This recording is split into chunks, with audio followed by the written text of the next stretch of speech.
Oh, I'm so excited for this video. Hi, I'm Kirsten, and I am 6 months post-op from gastric bypass. I am 157 pounds, and I started at 257 pounds, and I get to have this sex talk with you guys. I was waiting for somebody to ask me this question, and I knew there was going to be a day when it would come, and I was just, So whoever the anonymous person was on Tumblr that asked me to make this video, thank you, because it's been like in my head for so long. Like, well, not even like so long, but even when I was a pre-op, I was like, I'm gonna make a video one day about this because um, it's important, I feel, to talk about this. And they asked me to talk about my relationship with men, dating, and sex since the surgery as compared to before. And um, here it is. Oh, yeah. And like I said, I have no shame in talking about any of this because I feel like it's important. And so let's start with dating. When I was at my heaviest weight of 257 pounds, I was actually in a relationship. I had been in a relationship for 2.5 years. And this relationship just ended like 3 months ago. So he was kind of like a childhood best friend. We've known each other for over 10 years. We went to high school together for a little bit, but it was also a long distance relationship. So he lived in Colorado and I live in Minnesota. And when we first met, I was actually at my smallest adult weight, which was freshman year of high school. And so he saw me at my skinniest, and then I moved away.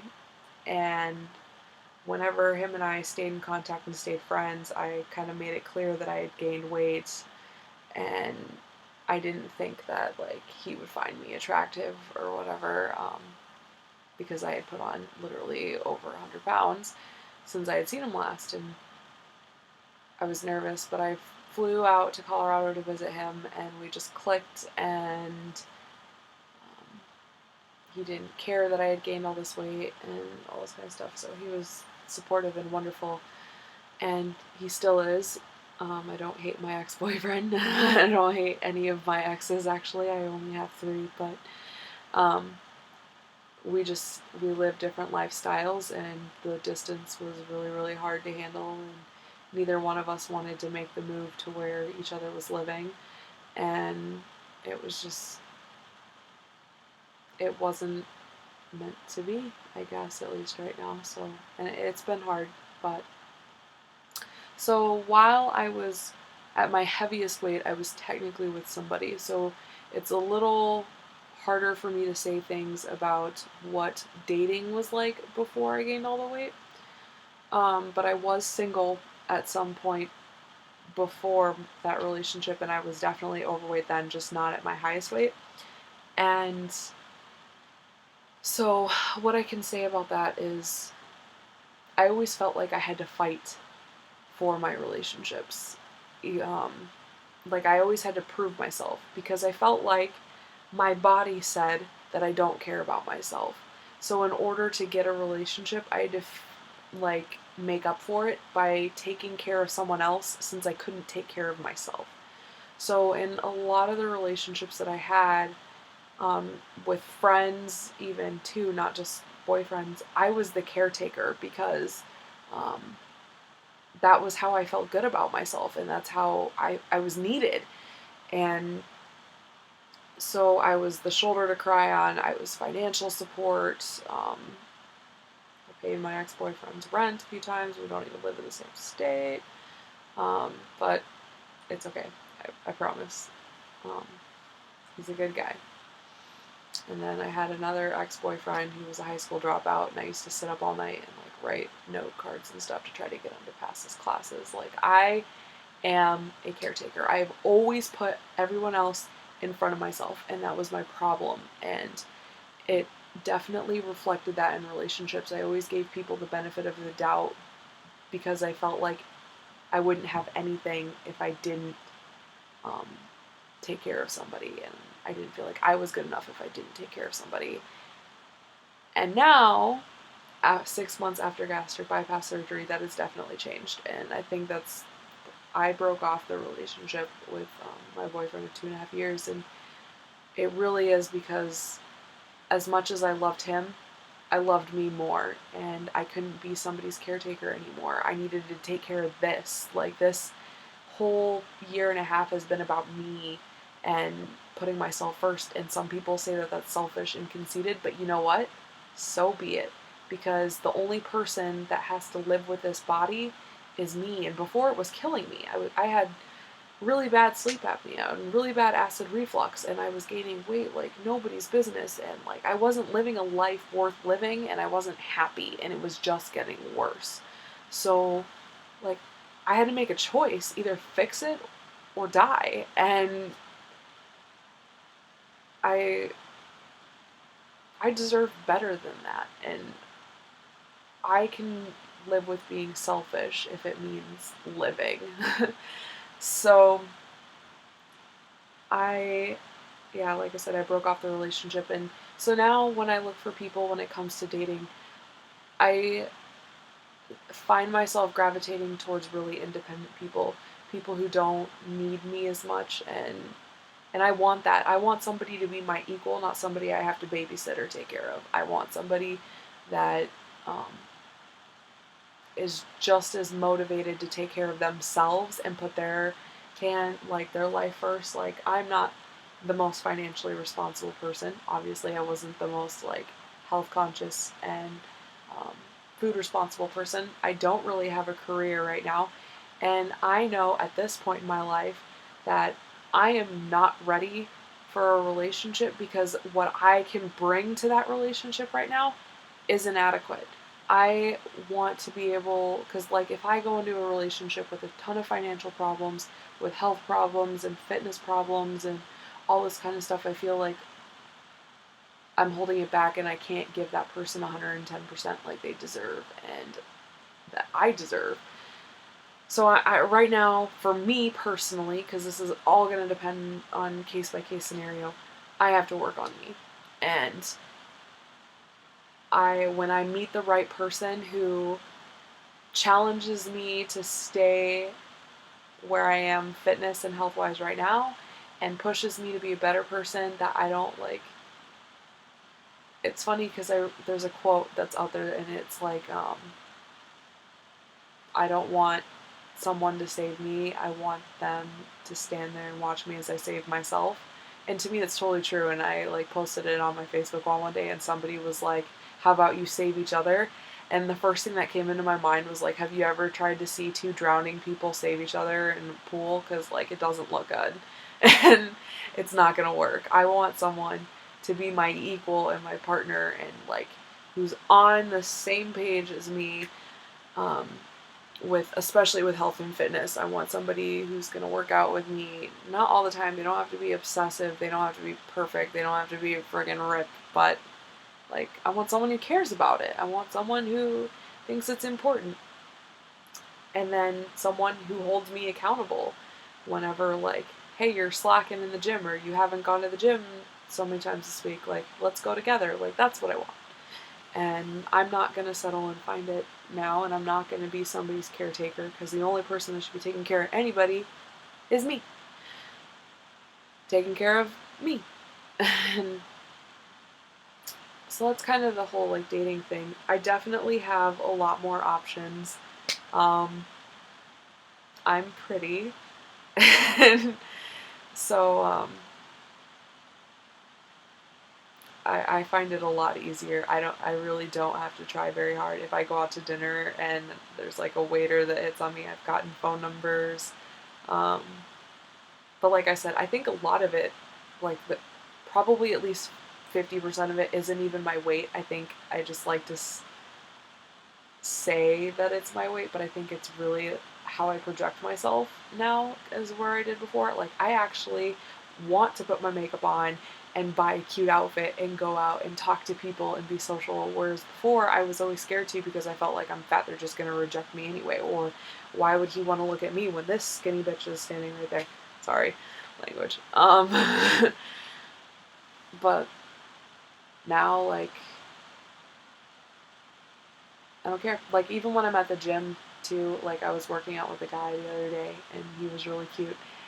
But I'm at the gym, and there's cute, skinny, fit girls all around me. And for once, I didn't sit there and compare myself to them because I just felt like it doesn't matter. Like, I can just be me, and this will be good enough. And if it won't be, forget it. He's not worth it.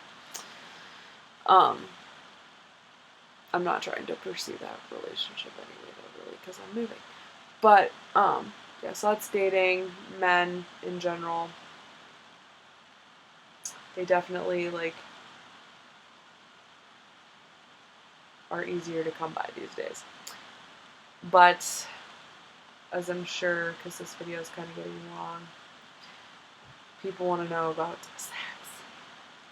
Oh gosh. Okay. I feel really weird talking about this, but okay. So before my surgery, I was a very self-conscious person, especially when it came to like being undressed in front of people. But I think when you're overweight, or at least for when I was obese, I tried really hard to like follow this body positivity movement that has been kind of taking over the world, which I totally agree with. I love body positivity. I think it's an amazing thing. Everyone should feel beautiful no matter what their size is. And so I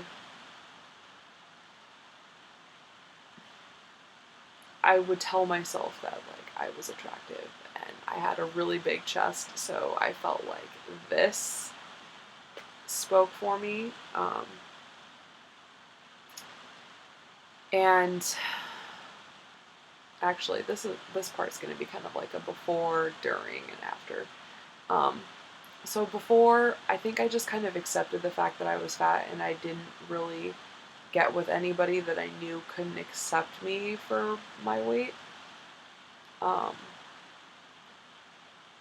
I don't want to say that I settled, but I played it safe, that's for sure. And I didn't like taking my clothes off, and I wasn't physically able to do a lot of things in bed, and so it was pretty standard,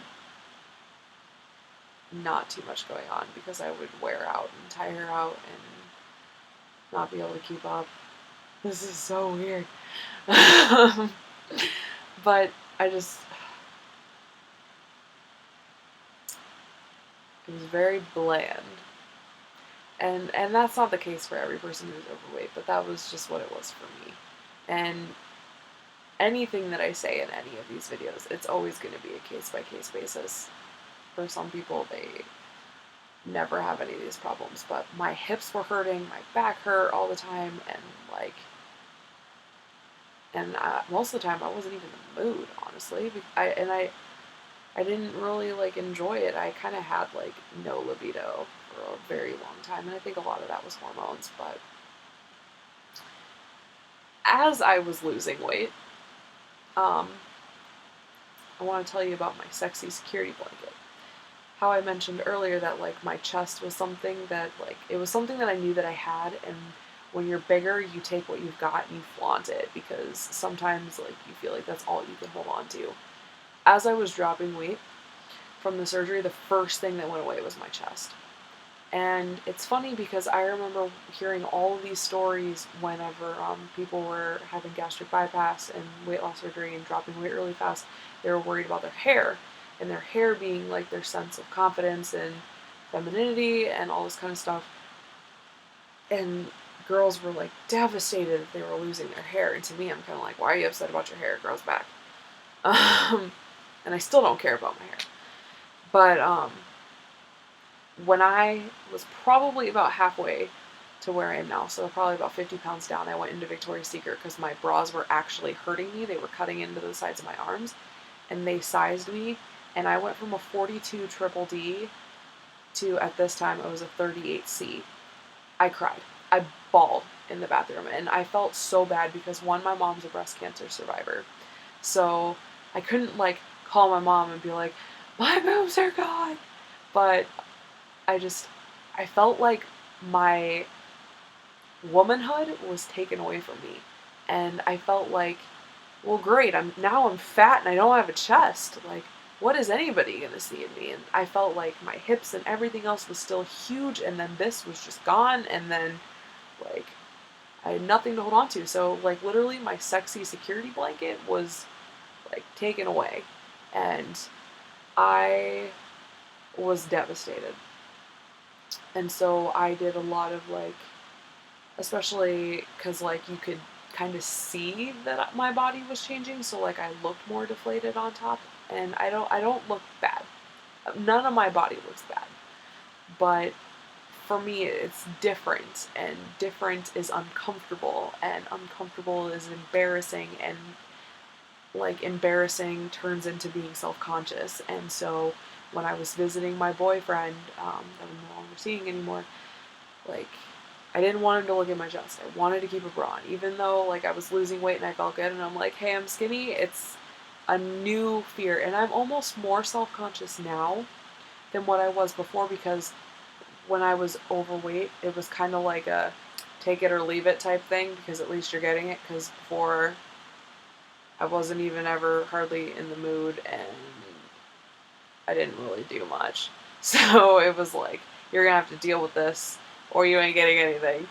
And I did it for other people, and that was the problem. Like that whole caretaker, like submissive type thing, like that was my life, because I it wasn't about me. It was about everybody else.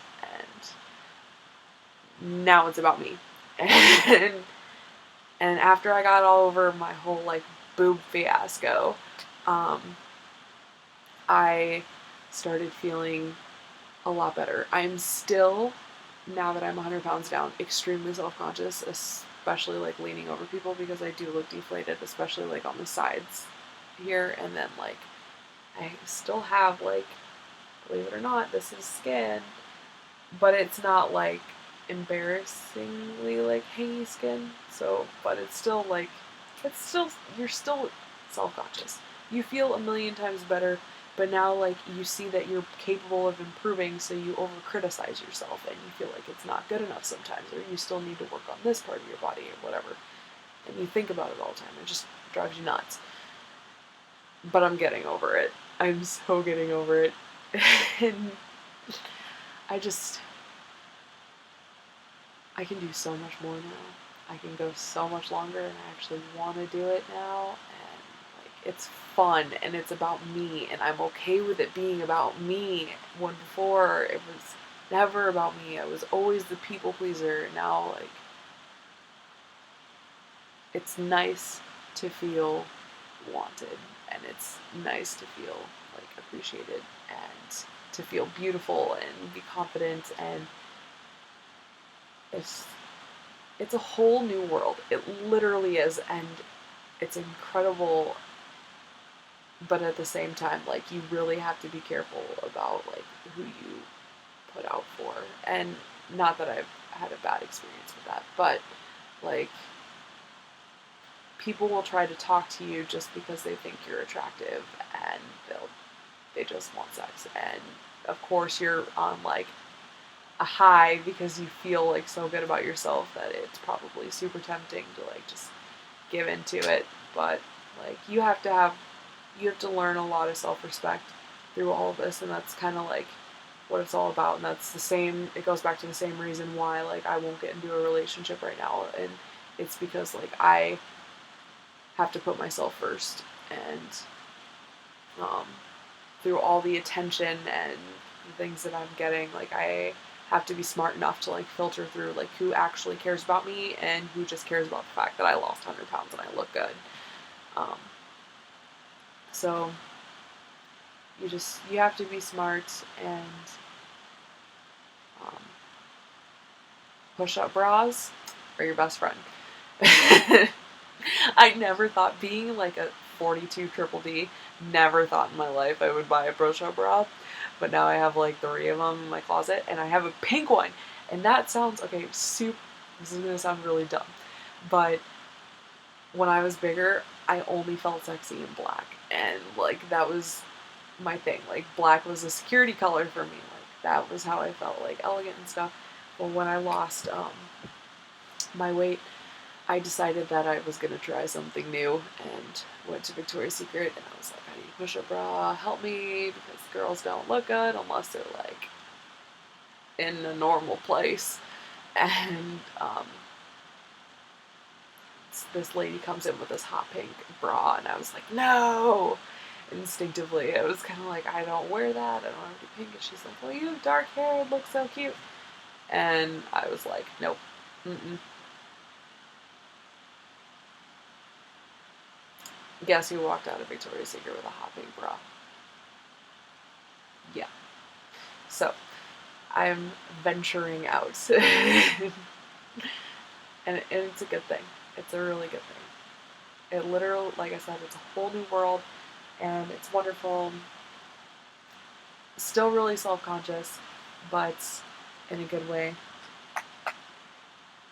I do kind of want to give like one small like little update since I'm here, I guess, and my picture's right here. So I had like a time where I was getting like really nauseous, and I was kind of like, food was not sitting right and everything, and I was kind of worried about it. Yeah, I was getting nauseous, a whole bunch of funky stuff. My body was just doing weird things for a couple weeks. But they scheduled me an endoscopy like 6 weeks after my body was doing weird things. Well, I had that endoscopy last week, and I have pictures, and it's so cool. So, this is my pouch. So, like, when they stick the camera down your throat into your stomach, this is what you see, and it's the perfect size. So I'm not, like, I overate tonight, I'm not gonna lie, we're gonna be honest here. I'm not perfect at this. I don't ever want to claim to be perfect. I do screw up sometimes. I've eaten more than 3 times today. Am I gonna get back to 257 pounds? No. So, like, yeah. Just throwing that little side note out there. But my pouch is beautiful, and I love it. The white stuff is just like foamy stuff from saliva or whatever. This is the opening from my stomach to my small intestine. And what they were checking for in this endoscopy was if that hole was the right size. And they make the hole, it's about the size of the tip of your pinky. It's supposed to be between 12 and 15 millimeters, and mine was 9. So they stuck a balloon down, and they blew up the balloon and stretched it out to 15 millimeters, and they said that they might have to stretch it a couple more times before it like stays that way, because scar tissue doesn't like stretching. And then this is when you go past that hole in your small intestine. So everything looks good everywhere else. My hole was just a little small. And so ever since I've noticed that, I used to feel full like here in my chest, but now I actually feel like full in my stomach, and I'm kind of like, that's probably how it should have been feeling for a while. But and it wasn't, they said it wasn't like not stretchy at all when they went to go stick the camera through. Like, it went through and opened up, so that's why I haven't had like painful stuff. I haven't thrown up or anything at all. I have bouts of like pain if I don't chew things well enough or whatever, but that's pretty normal. Stuff getting stuck and swallowing, it's a learning thing. But food's definitely gone down easier the past week since I've had that endoscopy done. So that's wonderful. But I was just really excited to show the picture because it looks really cool. But yeah, I've been wonderful and happy, and I can't wait to find the perfect guy for me to have the perfect relationship with as an equal, and we're both taking care of ourselves, and we're taking care of ourselves together. That's what I want. And I'm not settling. I'm not going to babysit anybody anymore, and it's going to be a great freaking life, and I can't believe it's starting, and I have like the whole world. I mean, I'm 22 years old, so like everything is at my reach right now, and the possibilities are endless. And I really do, like, there's another cliche quote where it's like, we accept the love we think we deserve, and it's so true. And lately, I deserve nothing but the best, and I refuse to settle, and great sex will come with it. So, yeah. I hope that answers your question. So if anybody has any other questions or other topics to talk about in a video, I'm sorry that this one is even longer than the last one, but this one's like a really favorite topic of mine. Not that I want to like throw my sex life out on YouTube, but it's fun to talk about. But thank you, everybody. Have a great night.